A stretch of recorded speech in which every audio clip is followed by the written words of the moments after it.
Hello, listeners. Welcome to the Avocado Gamescast, the Avocado's gaming podcast. This is our 21st episode. That's right, the Gamescast can now legally drink in the United States. Today we're going to be talking about the games we'd bring with us if we had to be stranded on a deserted island for whatever reason. But before we get to that, let's do some introductions. I'm Merve, and here are the people who are joining me today. First up, she takes her martinis just like Bruce Wayne, but secretly, her favorite cocktail is a dark and stormy. It's Admirax. Take him stirred, not shaken. That's the way to do it. Next, he wants in on the investigation team's King's game. Too bad they're all teenagers. It's Lord Stoneheart. Hello. And finally, don't tell anyone, but his alcoholic beverage of choice is Kachi Kamizake. It's Otakunomike. Nice to finally be back, though with my luck, I fully expect to be struck by lightning before this podcast is done. Yeah, there is this new trend of indoor thunderstorms that's been happening. Especially since it's bright and sunny, too, so it's going to be purely act of God's spite on me here. Yeah, speaking of spite, how are you guys doing? Yeah, feeling pretty spiteful today. Feeling pretty spiteful? Great. Let's talk about some video games, because apparently that's what we're here to talk about today. Video games and alcohol, because this is the 21st episode. What have you guys been playing and or drinking? Have any of us even been drinking anything from the sound of stuff? I think we're all teetotalers here. Yeah. Oh, no. I make up for all of you. I drink sometimes. Not lately. Yeah, No, I'm actually a teetotaler, so when I was writing out the intro for this episode, I was like, I had to look up what everything was. Like, I didn't know it was in a dark and stormy, despite the fact that I drink a lot of ginger beer. Don't worry, guys. I'm drinking for 4. Awesome. So what have you guys been playing? Stoneheart, why don't you tell us what you've been playing recently? Okay, so I've been meaning to make progress in Mass Effect Andromeda since it was like a game I was waiting for like all year, and it's been slow progress because I haven't been enjoying it as much as I thought I would. So mostly I've been playing Rock Band 4 by myself because I'm an exciting person like that. Like all the instruments at once? I've seen somebody do that. Oh, wow. I'm not quite that talented. Either they're just a little plastic guitar by itself, or what I'm sure is probably a concern for the rest of my roommates. There's me singing. Well, as long as you're entertaining yourself, I think it's fine to play by yourself. Because that's how you get good, right? When you see, like, 4 people playing Rock Band who've actually practiced a lot, then it's actually kind of entertaining to watch. Oh, yeah, it really is. Although if we are doing this as a 21st podcast, Rock Band is a game that's much improved by the consumption of alcohol with it. Yeah, because then other people singing actually starts to sound good. Yeah, Then I don't feel so bad about not being able to play those plastic drums. Oh God, I'm so bad at the drums. The only instrument I can play is the guitar, and I get really like I can sing decently in like I don't have a good singing voice, so I can sing decently in tune. But somehow the combination of the plastic guitar wailing and the drum smacking just makes me completely unable to sing songs whenever I play that game. It's pretty bad. It inspires a fight or flight response. Yeah, I get nervous. I'm just like, I'm in front of my friends. Why am I screwing this up? So, Rock Band's what you've been playing. Do you like ever beat the game, or how does it work exactly? So the only other plastic guitar game I've played before was like the Xbox 360 version of Guitar Hero 2. So it's different. Like the career mode, different from that. Like in the career mode, you just sort of play through like these set lists that either the game like randomly generates it, or you like, I guess you're supposed to vote on it, but since I'm the only person there, it's essentially I pick from like a list of options. So it's like you're kind of going on a virtual concert tour. Yeah. So it's like you're going on a virtual concert tour, and if you beat a song, then you're scored anywhere from you're scored from 1 to 5 stars on it. I think if you beat it, you automatically, to beat it, you have to get 3 stars. So like if you fail a song, like it just keeps on going, just showing that you got like no stars for that song. And in the end, you have to reach a certain amount of stars to be able to unlock like the next tour. Okay. So it keeps building. Yeah. You know what that reminds me of? Having to get near perfect to proceed. It's like racing games where you have to keep arriving in first. Arriving in second isn't good enough. I think with Rock Band you don't have to get near perfect, because I did see somebody out of pure boredom trying 3-star every single song, which means you can't actually get any combo built up. So you can beat the song without ever actually getting a combo going, as long as you are very, very precise about when you fail notes. Okay. It was the silliest record I ever saw somebody go for. Deliberate failure. That's an interesting tactic. Well, he was passing. He was passing by the barest minimum, though. It was how low a score could he get while passing every song. Deliberate failure. So like me in college. So deliberate failure. There's actually a really interesting instance of this in a video game. There's this side mission in Sleeping Dogs where they have a karaoke minigame, which is essentially a rhythm game, and you're asked to make somebody look good on their date. So you make them look good by sucking at karaoke in comparison. So you have to intentionally fail at karaoke.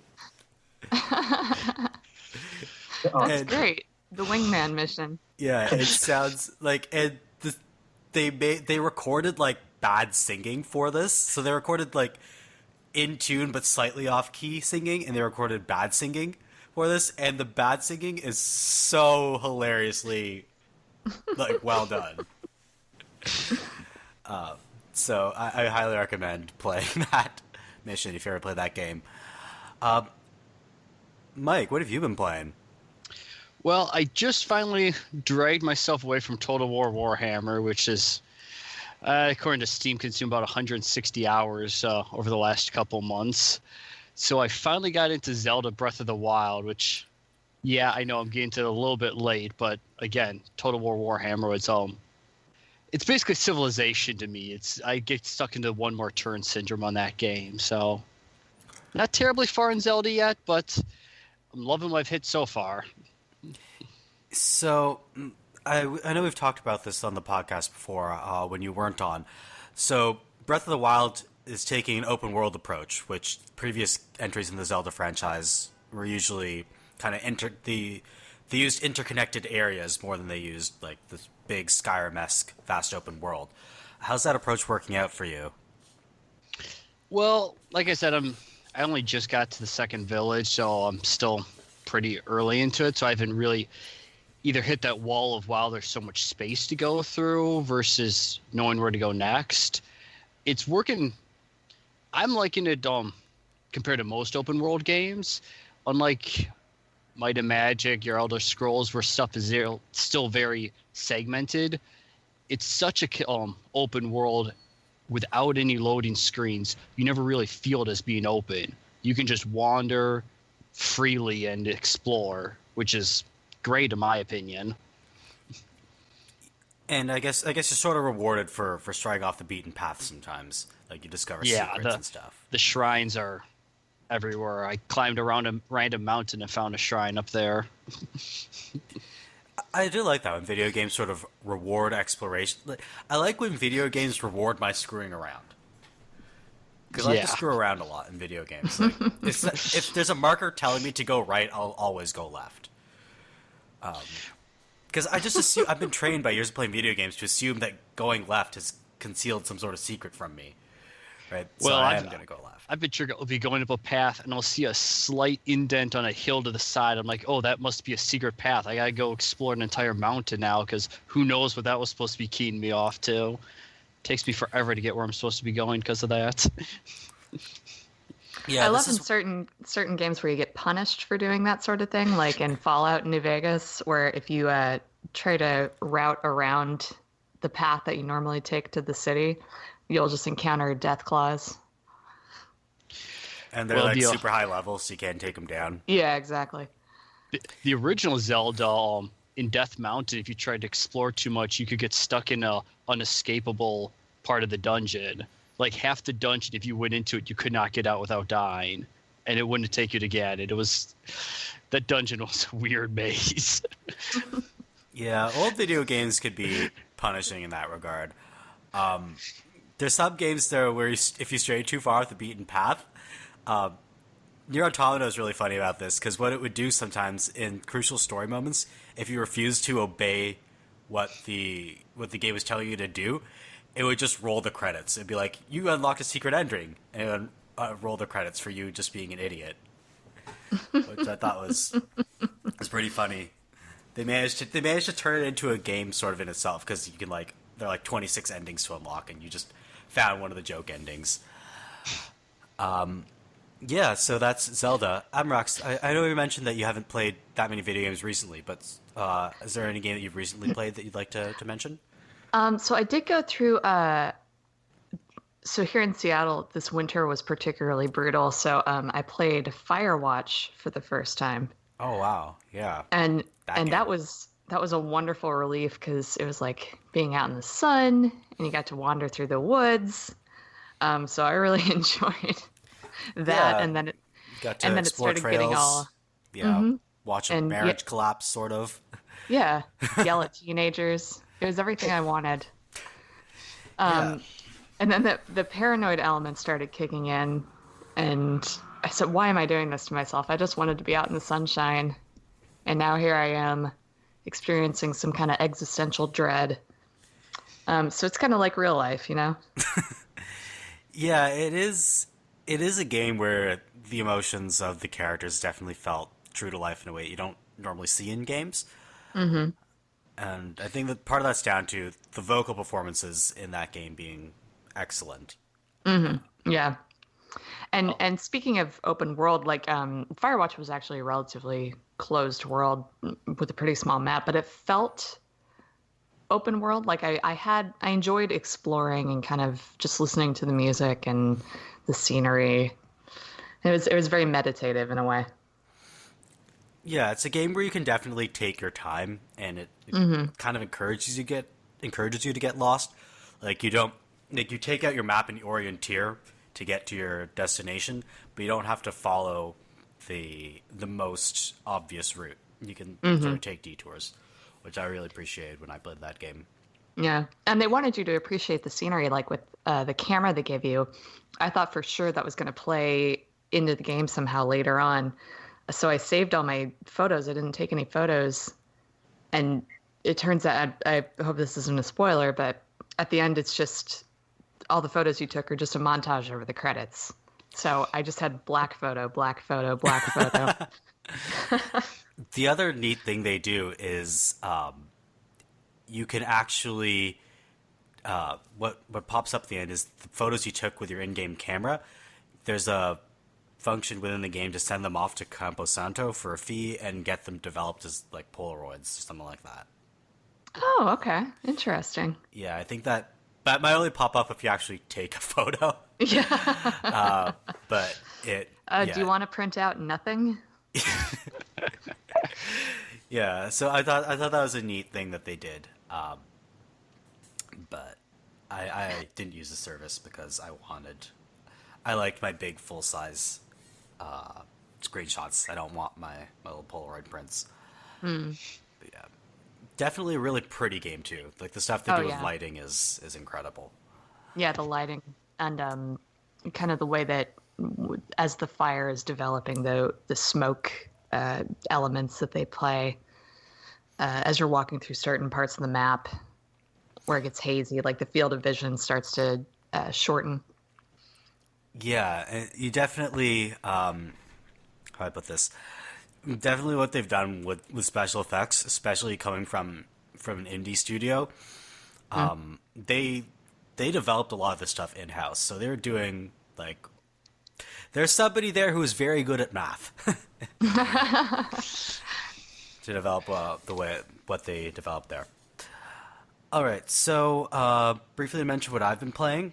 Uh, I'm surprised nobody's mentioned Persona 5, but I'm sure lots of other people are on the web are talking about Persona 5, so I don't know whether I should talk about that or the other game which I've been playing, which is Ukulele.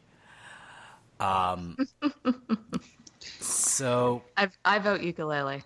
all right, let me talk about Ukulele because I think everybody on the internet is talking about Persona 5 in some capacity, and talking about Persona 5 is hard without going into spoiler territory.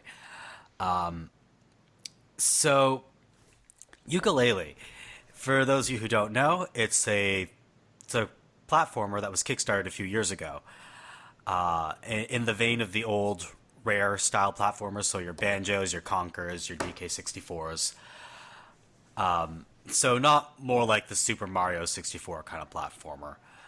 There was a throwback to that earlier this year called Poi, and it was not very good. So I didn't have super high hopes for Ukulele, and then the reviews started coming in saying this game is kind of terrible. But I've been playing it, and you know what? I actually think the reviews are unduly harsh. I think it's, from what I've played so far, pretty good. The platforming mechanics are tight. It like the aesthetic is wonderfully cartoony, just like the old Rare style games that you played when you were 5 years old. Hey, we're not all as young as you. Some of us were playing Donkey Kong Country when we were teenagers when it came out. All right. Well, I can't even say what I was playing when I was 5 years old because the Nintendo 64 came out when I was 6. Um, so I just lied about my age. Anyway, in any case, when I was a kid, like playing DK64 or whatever at a friend's place, it'll bring back that feeling for sure. So it's not amazing. It has some infuriating difficulty spikes, just like the old Rare games.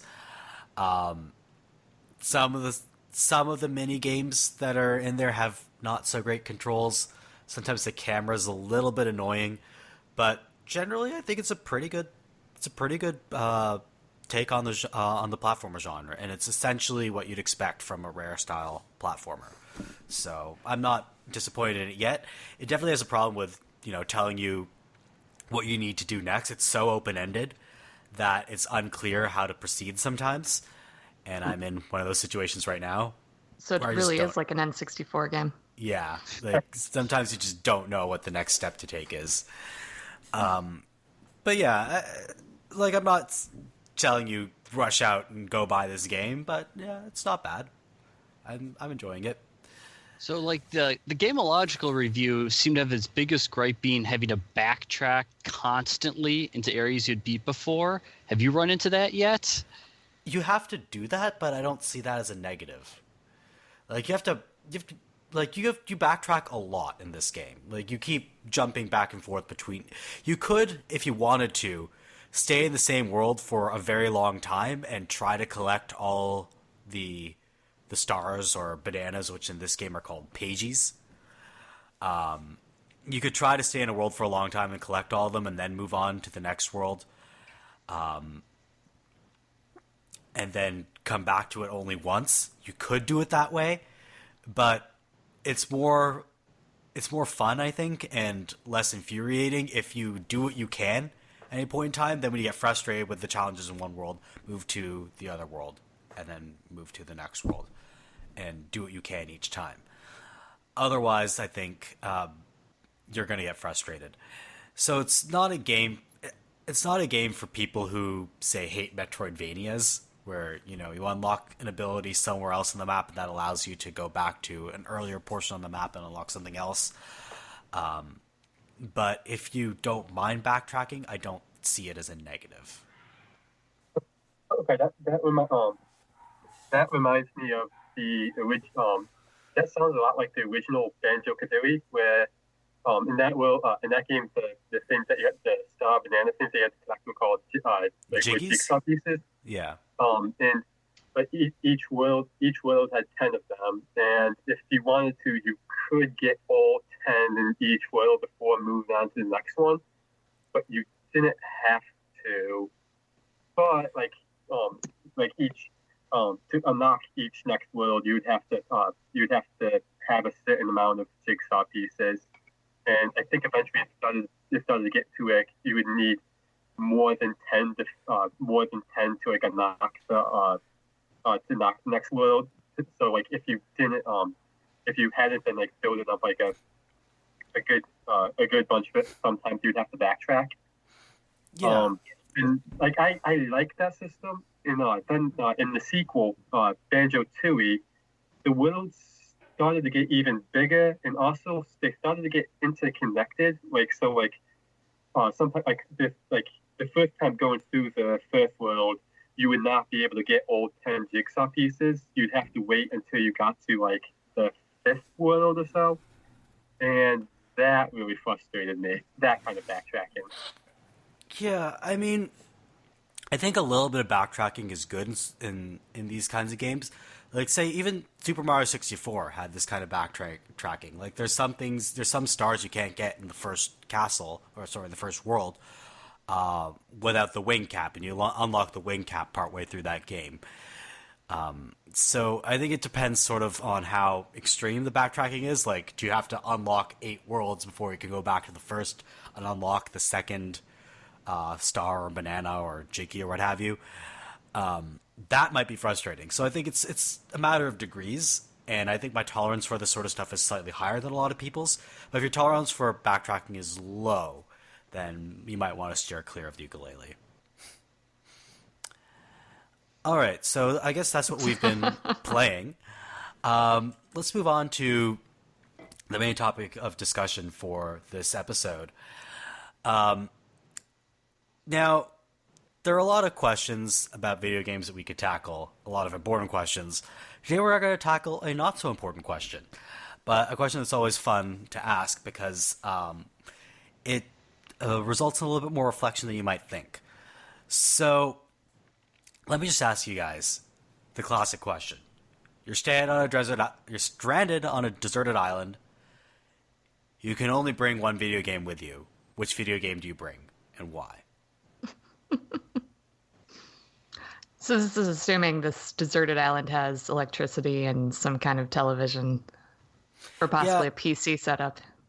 Yeah, this is a deserted island where, imagine, like, I don't know, the governor of whatever state you're living in comes up to you one day and he's just like, yo, Admirax, you're being sent to live on a deserted island with a PC. You can only bring one video game with you.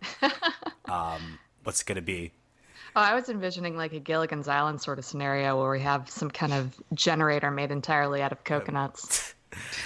Well, in this case, the coconut generator is government provided. So I think I might trust the coconuts more than that.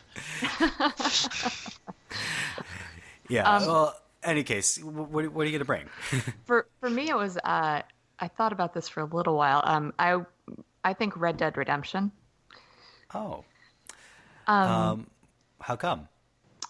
So it's I thought about a lot of open world games, and I like the Fallout games, but I feel like there's only, at a certain point the game does kind of steer you back to the mission or the the main quest. Whereas with Red Dead Redemption, it's kind of just, it's like GTA almost, where it's more like a series of unrelated quests.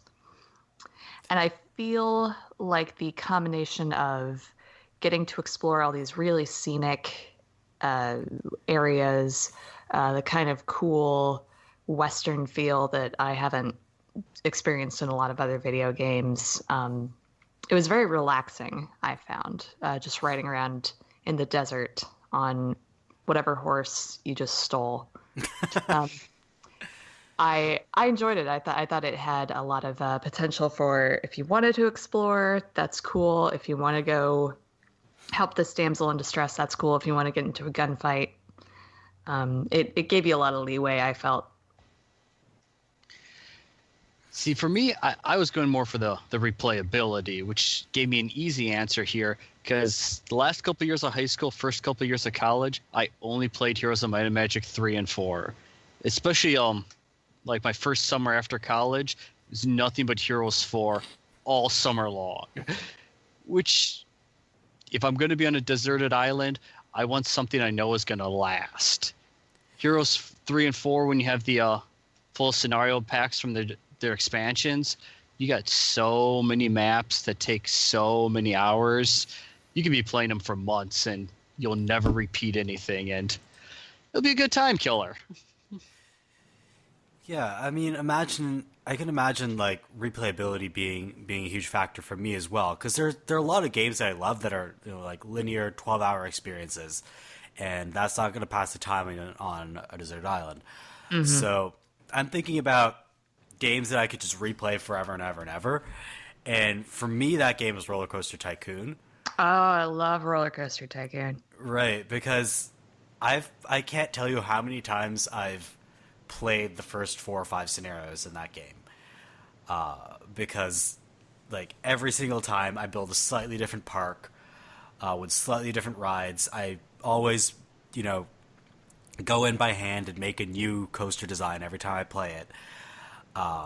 And every time I feel like I'm discovering something new about how to build a good ride, or how to organize a great park, or how to, you know, set up my attractions in a cool way. So for me, so how long ahead. do you think it would take you before you built islands and dropped unhappy customers on those tiny little islands? Oh, you know what I would do is anytime. Here's a like sort of a cheap trick to use in Roller Coaster Tycoon. If your park safety rating is high enough and you just have a bunch of unhappy guests, drowning those unhappy guests makes your park rating go up. Oh yeah, I've done that a few times. So what I do in every single one of my parks, because I'm a cruel, horrible person, is if the park has water, great. That is already a lake for picking up guests and drowning them. If it doesn't have water, I make a special drowning pit where I send the unhappy guests. Come for the roller coaster, stay for the drowning pit. Pretty much. Like I fence it off and everything and put a path around it so customers can watch, I guess, if they want to, but they're not programmed to like sit and stare, unfortunately, which would make it amazing if I could turn this into an attraction somehow. It's a shame you can't build a Thunderdome in the middle and make them fight it out. That would be amazing. Like gladiatorial combat at my amusement park, I would so be there. What's really fun to do is to make drinks free and then make bathrooms like $10. Oh, I always charge for bathrooms when I play the game, which I know is a really British thing to do, but the game is British, so that makes sense. So it's like I always charge at least, 40, 50 cents for a bathroom visit. And here's the thing. A, it makes you money. B, like they have to use it, right? If somebody, you can't just not go to the bathroom. So you're basically getting guaranteed cash from your customers. Somebody at Disney World headquarters is saying this exact same thing right now. Yeah, probably. Like the thing is, charging. So the game isn't programmed to have them just peeing on the side of the walls or anything. I think the game is programmed to, if they really need to go to the bathroom, they just hold it in and it's too expensive. They hold it in and get angrier and angrier and angrier, and then leave your park. So, yeah, like charging for bathrooms is really not like an American thing. I've never ever had to pay to use a bathroom anywhere in the United States. But anytime I've traveled in the UK, like every public bathroom charges. Like, do they really? Did they do that out there? A lot of them in the big city centers they do. If you go out to the sticks, then public bathrooms tend not to charge. But if you're in London, like it's 30 pence to use the bathroom. That's shocking. How do they prevent people from just peeing willy-nilly? I don't know. The classic British restraint. I'm guessing that's what it is. Well, I'm gonna make a wild guess here and say that if you lean on a public wall in London, you're leaning on a pee wall. Yeah, definitely some neighborhoods where you probably don't want to be touching the street lamps. In any case, the other thing I do with bathrooms in that game, because I'm 5 years old, is I give my bathrooms names. Like, you can name your rides anything in that game, right? So I always name them something ridiculous like Fecal Fantasy or Urinary Utopia. Yeah, I could amuse myself for hours if you just let me rename my rides. I'm very easily amused, so that's why I bring Roller Coaster Tycoon with me. Stoneheart, what would you bring with you to a deserted island? Okay, so my second choice, because my first choice would be I mean, you already talked about Roller Coaster Tycoon. My reason All right, high five. different, but I'm going to talk about my second choice instead. I have this one a game called the genre is called a roguelike. In the game I have it's called Tales of Magial. I've heard of this, but I don't know much about it. Yeah, so I'll just call it Tome from right now. It used to be called Tales of Middle Earth until it got a cease and desist back in like the late '90s, I think. And then like it sort of reinvented itself as a completely different game. So it's sort of like a standard fantasy setting at first glance, and it also has some of the standard conventions of a roguelike, such as this.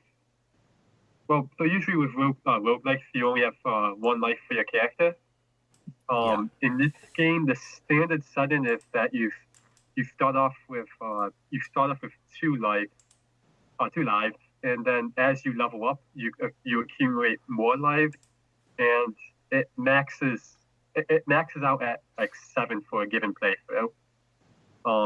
So I actually like it a bit more than other roguelike games I played. Like I like it better than NetHack because I find that like that allowance for error, like it's still it encourages a bit of experimentation. You that feel that like you can't really let yourself die, but like there's some wiggle room. Right, so you could take a little bit of risk, whereas I know I don't play that many roguelikes because taking even a little bit of risk for me in them is agonizing because I could lose, an hour of progress. Yeah. Yeah, that's an interesting approach. So for you, is there a lot of replayability, or are you bringing it along because it has lengthy play sessions, or what appeals to you in terms of being isolated with that game? The thing that appeals to me most is so even with the multiple lives, I'm not the best. I'm not the best at it. So like, with the exception of a few classes that I play as, more likely as not, my character's gonna die.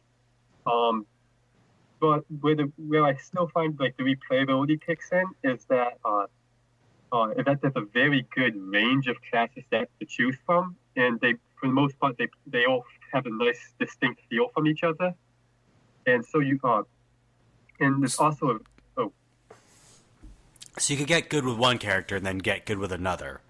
Yeah, is what you're saying. Okay, so there's that replayability, like to get to play all these different character classes. Yeah. So and the other thing that's appealing towards me is there's a lot of unlockables, and so like when you first start off, I think there's like I want to say 5 or 6 classes you can pick from, and they're organized by what the game calls a meta class, and so the 3 starting meta classes are basically your fighter, rogue, mage, So that's very standard stuff. But as you play more and more, you can if you fulfill certain conditions, you can unlock other classes. And so some of them are also sort of your standard stuff, such as like a sort of like a summon like a summoner class. There, slightly blanking for a second. There's some different types of mages. Like you can become a necromancer. Okay, so you can unlock some variety. It's not just you're locked into like the standard classes. Yeah, and so with variety, I think it's cool. Some of the harder to unlock classes, like for me, they kind of feel unique from even other games, such as there's one class called a Paradox Mage, which is all about like manipulating time and space, and in order to kill your enemies and such. And then there's one of my favorite classes that I feel like I'm going to pronounce wrong. It's called Solipsist. And it's this type of cast that in the overriding thing is. So the Solipsist doesn't think that it's the only, like Solipsist is thinking that it's like thinking if you're the only thing that exists. You're the only thing that's real. Yeah. So what the whole conceit behind the classes is that you have your health meter as normal, and then you have a psi meter which you use for your psychic powers. And because you're a solipsist, when you take damage, a good chunk of it can hit your psi meter instead of your health meter. So it affects your cognition that thing actually happened. Okay, so you're like, this can't be happening because I'm the only thing that's real.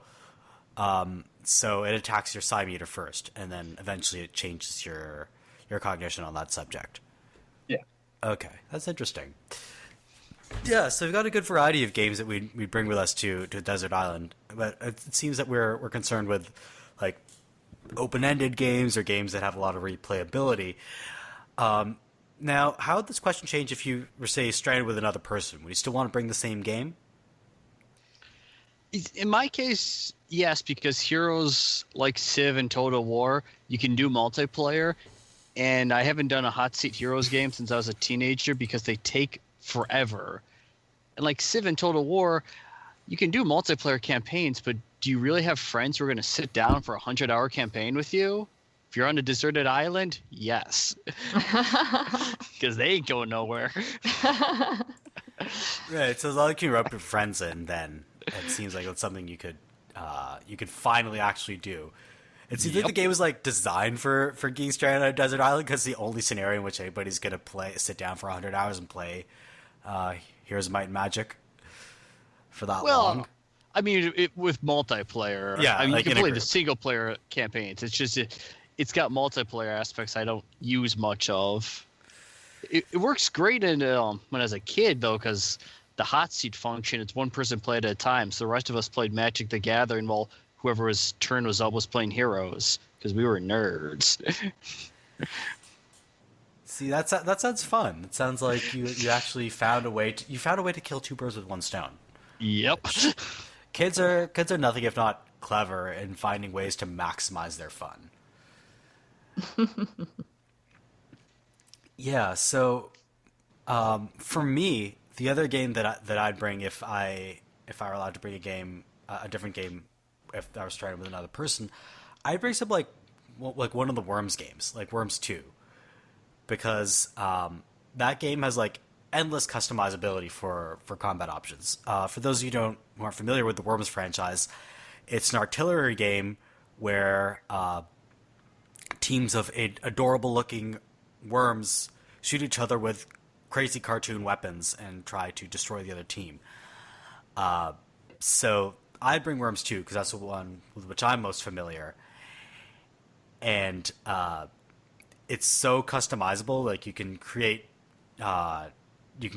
custom terrains. There's so many different ways you can customize the game mode. You can customize the weapon set. You can even customize individual weapons. You could come up with different combinations for hours and hours and hours. of gameplay. So Admirax or Stoneheart, would any of you would you want to stick to single player even if you had even if you were stranded with another person? No, I think if I were stranded with another person, it would depend on who this other person was. But the first thing that popped into my mind was Portal 2. Oh, the co-op in Portal 2. Yeah. I think that would be fun for replayability, just to see if you could solve the puzzles in different ways. Well, now they have they opened up Portal for custom design single player levels. Now they also have custom design multiplayer levels. So you Oh, could perfect. yeah. So assuming this desert island has internet access, you could just play for forever. Pretty Yeah, we have a much. coconut router. Yeah. So yeah, that sounds like fun, and I think it's just because I haven't played any of the Portal games in a while, and I've been hankering to play those again. So I don't know, maybe in reality I'd get sick of them, but I think this would be a fun one. Yeah, I think there's a lot of enjoyment to be had in solving puzzles with somebody else, because I don't know, it always feels like it feels like such a great team building exercise. Having gone through Portal 2 co-op myself with a couple of friends, felt like it brought me closer to people, even though they were in another city far away from me. Sweet. Yeah, it's nice. I played it with a couple of old college buddies, and we used to, like, my social life in college consisted of every weekend getting together with a bunch of my friends and ordering junk food and playing video games for like 5 hours on a Friday night. That was my entire college social life every weekend. And so with that group of people now, we all live in different cities. The only way we keep in contact is through video games. So every few months we get together for a little bit and play some dumb game that we don't even enjoy that much on multiplayer, and it's like Skype with guns. So it definitely feels like, for me, playing a game like Portal in co-op makes me feel closer with other people. Also, Yeah. a good bonding exercise if you're stranded with a total stranger. Assuming this total stranger is friendly, I think it would be a good bonding exercise to play some like Portal 2 co-op or any like co-op game. I think the thing about Portal 2 specifically, though, is it could get really frustrating if the other person isn't like kind of following the mechanics of the game. I tried to play it with my sister one time, and she's just not a video game person. Like, for whatever reason, her brain does not work in kind of like a first person mode. Yeah. So trying to play Portal 2 with her was it was a little bit on the frustrating side. Yeah, I can try to imagine playing with my sister, who's not big into video games. Like, she'll play a couple of mobile games, but she's not a video game person. If I tried to show her Portal, it would just probably break her brain. And she's a relatively intelligent person, but yeah, it would just not. It's just not something she's used to doing. Like, if I show a video game to my parents, they'll just like freak out. They don't know how to deal with it. So yeah, I think we've absorbed so much of the language of video games, like, especially if you play a lot of them, that things that seem like second nature to you, you show them, like, hand somebody a controller who's never played a video game before and ask them to move around in first person or even third person, and they'll just have no idea what to do. Oh yeah, and I found that there was someone I used to play with who you'd play games back and forth, and he would switch the controls to be inverted, and so when he would hand the controller back to me, I found it was like I suddenly didn't know how to walk again. It's amazing how much that throws you off. Yeah, I'm actually one of those crazy invert people. I'm actually even crazier in that when I do the camera invert, I don't invert horizontal, but I invert vertical. Oh, interesting. Yeah, so I'm So a you do third like person flight thing. controls. Yeah, I do flight controls when I do third person. First person, I want generally regular controls, but third person, I almost always do flight controls. I don't know why I'm so used to it, or why doing it the other way feels wrong to me. The only exception is Uncharted, where I use regular controls because there's a lot of shooting in that game. But yeah, otherwise I'm an invert person. And people think I'm crazy. So yeah, if I got stranded with another person, we're passing the controller back and forth. That might be an issue. Stoneheart, would you want to play any multiplayer games if you were stranded with other people? Yes, when Admirax brought up Portal 2 and you said how it brought you closer together with your friends, I was thinking about how when me and my brother tried to play co-op, I don't think it brought us closer together unless you count like him tackling me. So even though we're both video game people, but like we get frustrated easily, especially with each other. So I guess if I was stuck with one other person, I guess I would go for a scenario where I had one version of a Pokemon game, and the other person had the other version, so we would be able to trade in battle and such. Right. So would you go like old school, like Pokemon Red and Blue, or do you go new school, like Pokemon X and Y? I guess it would depend on the person I was stranded with. If it was one of my older brothers the one who played Portal 2 with me, we would probably go red and blue. Actually, Gold and Silver was the last one he played, so Gold and Silver then. If it was one, okay, I hope I'm not stuck on a stranded island with my axe. So if it was someone, I talk about video games a lot with on the Avocado, I would probably go Sun and Moon. If it was a complete stranger, I'd probably go with Black and White. And it's interesting. You say black and white for a complete stranger. Why is that? Is it the most welcoming to Pokemon newbies, or is there something else interesting about it? I think, I feel like the new ones might be the most welcoming. I think since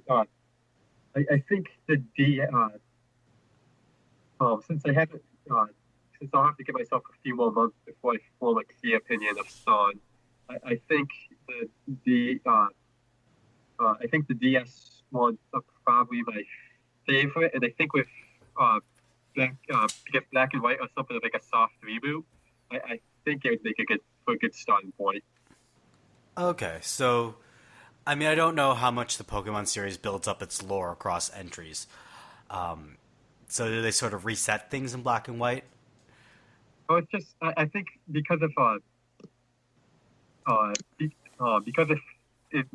what they did was like until you beat the Elite Four, you can only really use like the 150 or so new Pokemon introduced in Black and White. So I guess it would be so. It's less I think of it as a less intimidated pool to choose from in terms of as opposed to like X and Y where there's like 400 or something that you can get before beating the game.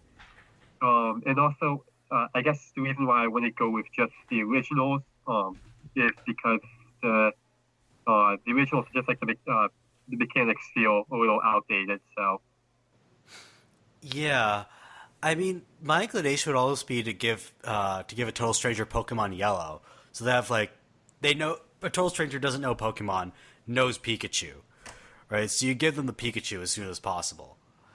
Yeah, but Pikachu's not that good in the game. I stuck him in the nursery and forgot about him. Oh, yeah, but Pikachu's an annoying little rodent, and he's an asshole who should evolve into Raichu. I will not stand idly by while you guys bash Pikachu. All right.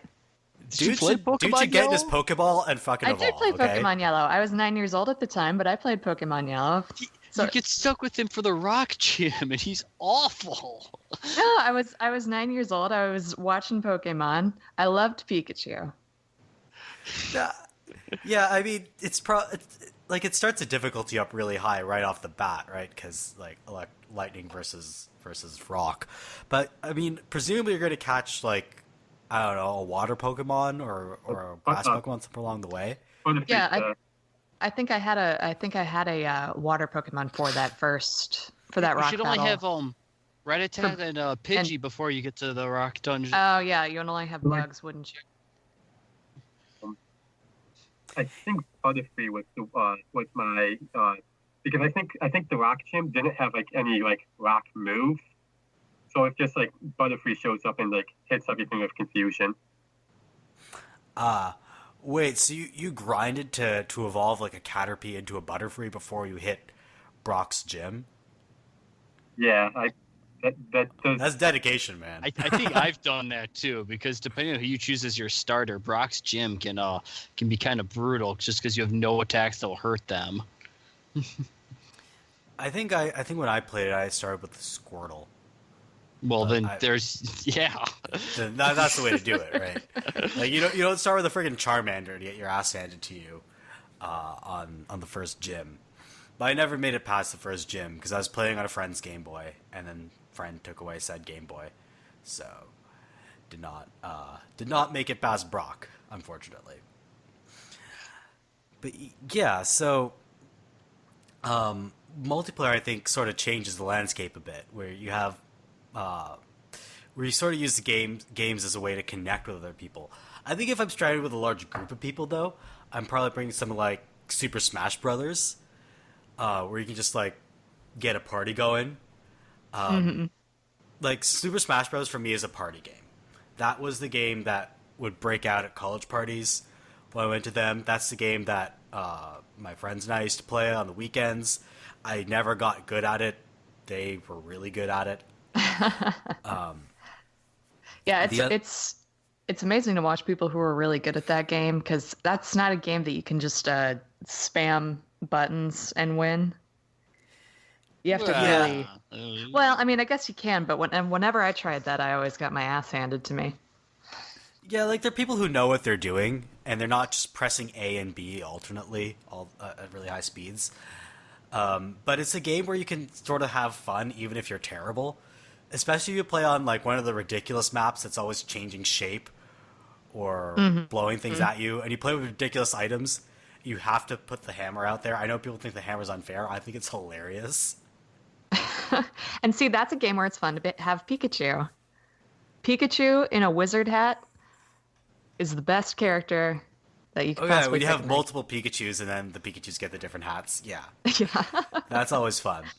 What I like... I mean, the problem is there are always a group of people who are just like, yeah, we're going to play on Final Destination with no items. And you're just like, oh my god. And then somebody plays as Little Mac and everybody throws him out a window. It's like...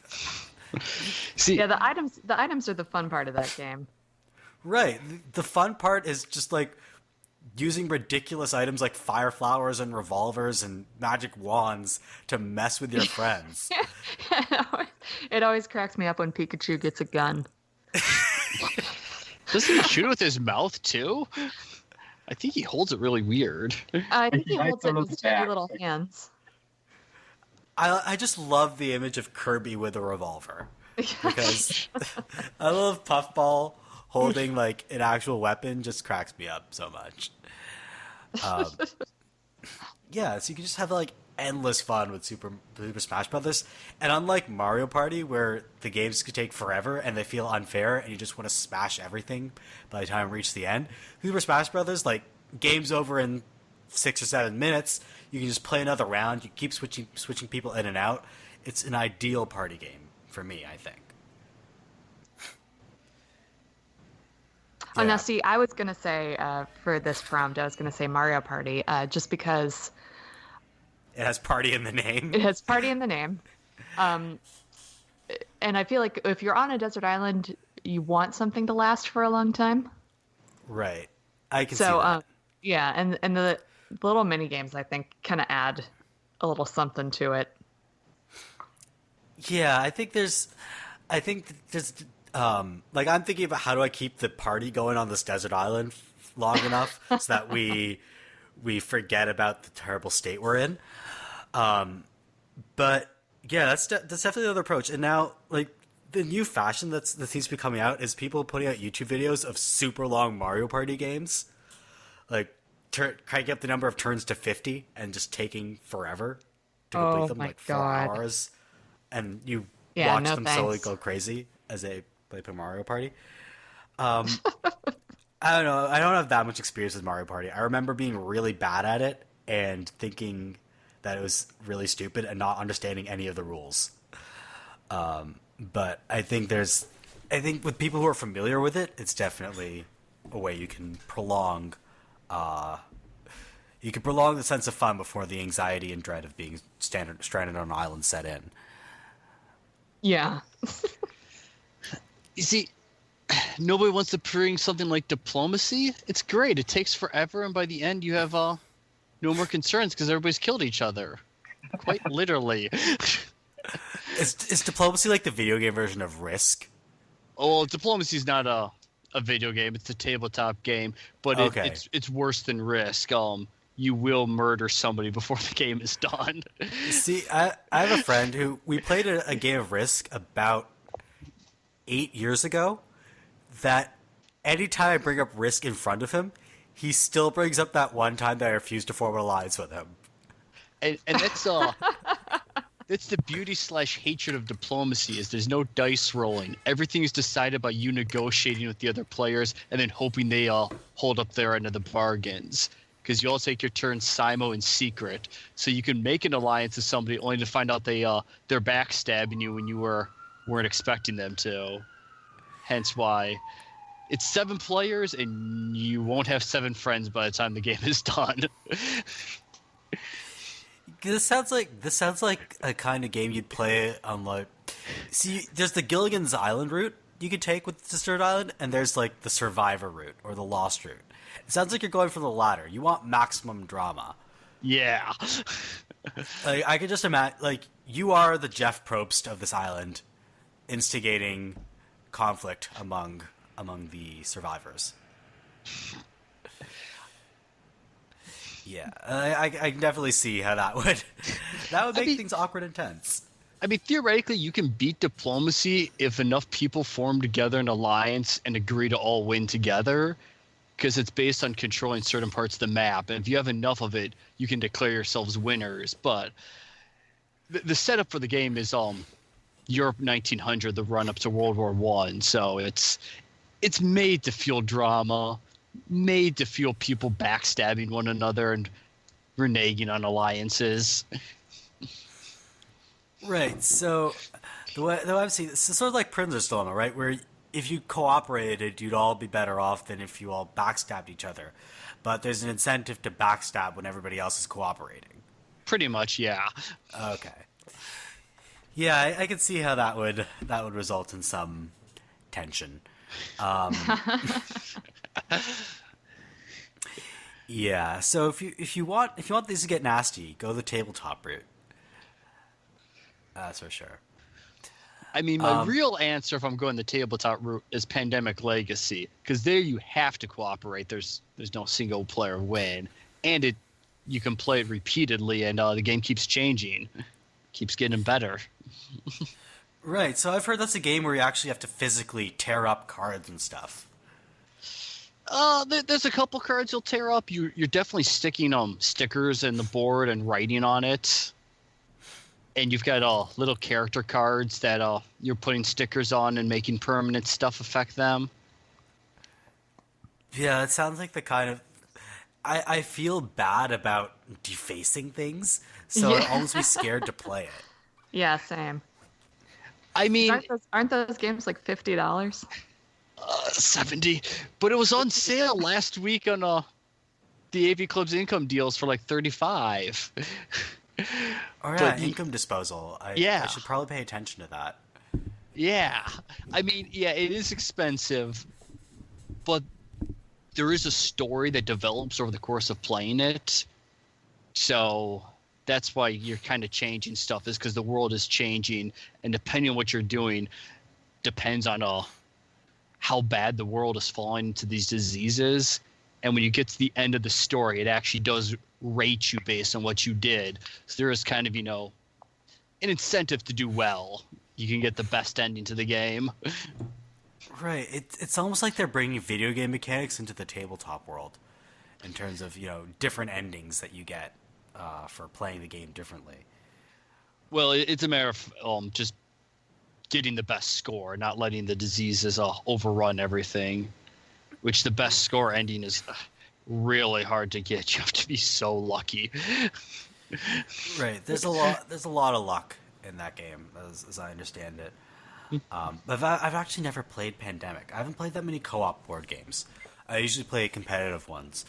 Or I play board games where, like, one of my favorites is Betrayal at the House on the Hill, where you have where it's like many against one. Another one that's like that is Last Night on Earth. I like those kinds of board games a lot, but I haven't played that many pure co-op board games aside from Arkham Horror, which is a terrible game that nobody should play. Arkham Horror is fine once you get used to the rules. The rules can sometimes be confusing. It's not like Mage Knight, which is a really, really long game with the most Byzantine rules ever. I've played it like 5 times, and I still don't think we've used all the mechanics in that game. Yeah, I just some of these games, like especially co-op board games, they tend to have a problem of layering so many different mechanics, having like 10 different dice, that by the time you're done explaining the rules, you've already like exhausted your entire play session, and you still don't understand all the rules until you've played it a few times. So you sort of have to work at it until they become fun. And that's the beauty of something like Dead of Winter, which is a co-op game, but it has pretty streamlined rules, and there's a chance somebody is a betrayer and acting on their own, but nobody knows for sure. So you get a little bit of that Betrayal of the House on the Hill, but you don't know who you're supposed to be working against, so it complicates things without making it obvious that everybody's ganging up on one person. Yeah, I like that kind of approach. Although, like, to bring us back to Desert Island, I think when you start playing these kinds of games, you're definitely going to run into issues with people, because I play a lot of board games with people, and sometimes, like, I play in a board game club, and sometimes people take behaviors in these games really personally. Like, especially you play a game like say the more party oriented secret identity games like Werewolf or Secret Hitler. Yes, for those of you who aren't in the know, there is a board game called Secret Hitler. Yeah, when people play those games poorly or betray people or refuse to play the way other people want to play, feelings get hurt really fast. Yeah, people get very touchy around Werewolf. Yeah, it's not like we've got a werewolf club running on the avocado or anything that causes no end of tension. Yeah, definitely Werewolf is not a game that you want to play if you want everybody to cooperate and live peacefully together on said island. Now, let's say you're stranded on this island for, like, I don't know, a decade, and then you're finally rescued by, let's say, Mo. Are you still going to want to play the game that you brought with you? I can't imagine that I would, no. Like, you've been playing Red Dead Redemption for a decade. Is it going to Stockholm Syndrome you, or just going to be like, no, I've done with Red Dead forever. I never want to see another horse or cowboy again in my life. Yeah, I think I'd go out and punch the first horse I saw. Go the Blazing Saddles route. Exactly. Yeah, that might end up with a swift kick to the gut from the horse. Not if you kick it not if you punch it from the front. That's right. Horses can't really kick forward. Yeah. Yeah, what about you useless I think animals? this needs to be a sub podcast, is how best to punch a horse. How to punch the horse cast? Yeah, we can do that. We can figure out how to punch a horse. See, I don't know that I'd actually get bored of Roller Coaster Tycoon in 10 years. Maybe I'd unlock all the secrets by then, and I'd know everything 10 years from now, and I just want to never see a roller coaster again. But I think I could I go. bet you'd be sick of that carousel music. Oh Lord, that music. See, the first thing I do when I play the game is as soon as I get the bumper cars, I turn off the carousel music and pump up the bumper car music. Oh, I forgot there was bumper car music. Was it like Yeah. kind of techno? Yeah, it's kind of techno-ish. So that like it makes me feel like I'm partying. And if I get bored of the bumper car music, I can go back to the carousel music. So I Perfect. can just alternate between the two forever. And I Or you mean- could just turn up the haunted house sounds. oh yeah, there's that too. I would definitely, like, usually have all three going at once, and I just can't hear anything going on because, you build every ride eventually. I But yeah, think the expansion makes it so you can have other rides than those three have like play different types of music. right. They did that in the can't remember sequels. specifics. Yeah, so you can play like you can associate music with different roller coasters in the sequels, I believe. So you can have those like 20 different songs going at once in your park. Oh my And, god. Yeah, it's so yeah. I think I could live with it if I had like say this if I had Roller Coaster Tycoon and the sequel. I think I could last for a long time on that island. I mean, I might starve to death because I have no survival instincts whatsoever, but I'd be amused for the 3 days I was alive. Yeah, so I guess talking to Mike, would you want to throw away the game you brought with you? Like I said, I spent like 3 to 4 years playing Heroes of Might and Magic, so I don't see why playing it more is going to change my mind. I'm already Stockholm syndrome to that game series, to considering how many of the not very good sequels I keep buying. Are they to like 9 or 10 right now? Where are they? Seven. Seven. But the problem is 5 is an absolutely atrocious game, and while 6 and 7 are slightly better than 5, they're still a far step down from the glory days of 3 and 4. Yeah, I've heard that's not a series that's been consistently putting out good entries. No. And Stoneheart, do you think that Tales of Magiel or Pokemon could amuse you even after 10 years of playing them? So I think in both cases, I'd probably put the game down for like a year or so. So Tome, like you typically once a year, the because it's a pretty small group, it's a pretty big, pretty small group that like contributes to making it. So like once a year they do have like a big patch that like adds a bit of content and just like reworks some of the cast balance and such. And once every couple years, last year they came out with like a DLC that added like a whole another campaign that was a little bit shorter than the main game, but like so I figure if I put it down for like 5 years and then pick it back up again, and assuming that like the 3 or 4 guys behind the game are still going at like developing for it, why not?